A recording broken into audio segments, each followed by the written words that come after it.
Start.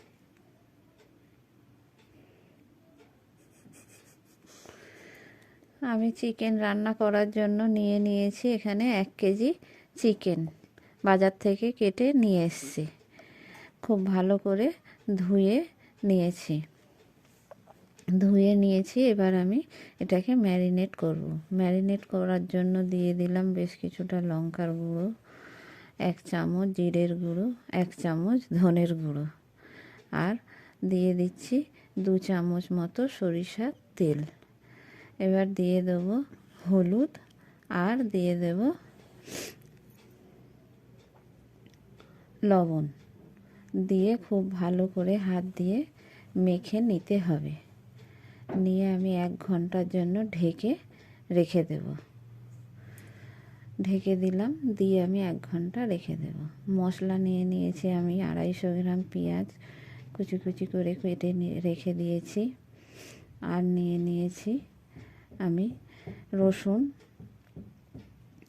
Capsicum কুচি কুচি করে কেটে রেখে দিয়েছি, আদা কুচিয়ে রেখে দিয়েছি, নিয়েছি কাঁচা পাকা লঙ্কা কিছুটা, আর একটি টমেটো, আর বড় বড় করে আলু কেটে ভালো করে ধুয়ে রেখে দিয়েছি। কাঁচা লঙ্কা, শুকনো লঙ্কা, আদা আর 2 টুকরো টমেটো দিয়ে আমি এটা মিক্সিতে পেস্ট করে নেব। এবার কড়াইয়ে তেল গরম করতে দিয়ে দিলাম।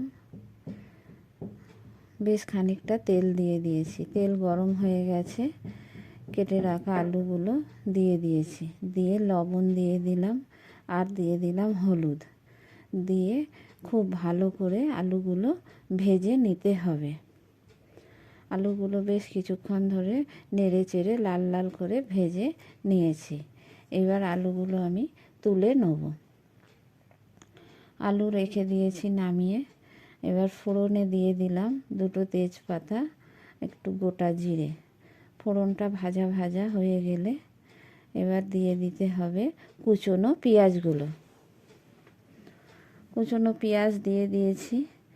দিয়ে পেঁয়াজটা ভালো করে ভেজে নিতে হবে। লাল লাল করে পেঁয়াজটা ভেজে নেব। পেঁয়াজ ভাজা ভাজা হয়ে গেছে। এবার দিয়ে দেব বেটে রাখা রসুনটা।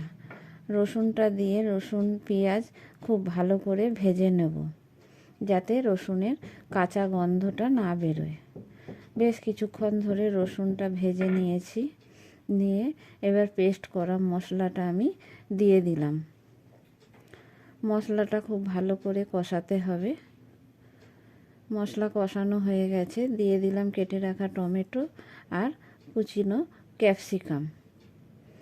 দিয়ে ভালো করে নেড়ে চেড়ে নিয়ে দিয়ে দিলাম লবণ আর হলুদ। দিয়ে খুব ভালো করে মশলাটা কষিয়ে নিতে হবে। সামান্য একটু জল দিয়ে দিলাম। দিয়ে আবারও ভালো করে মশলাটা আমি কষাতে থাকবো।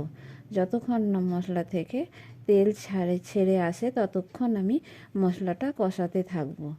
মশলা কষানো হয়ে গেছে। এবার ম্যারিনেট করা মাংসটা আমি দিয়ে দিলাম। মাংসটা খুব ভালো করে আমি কষিয়ে নেব।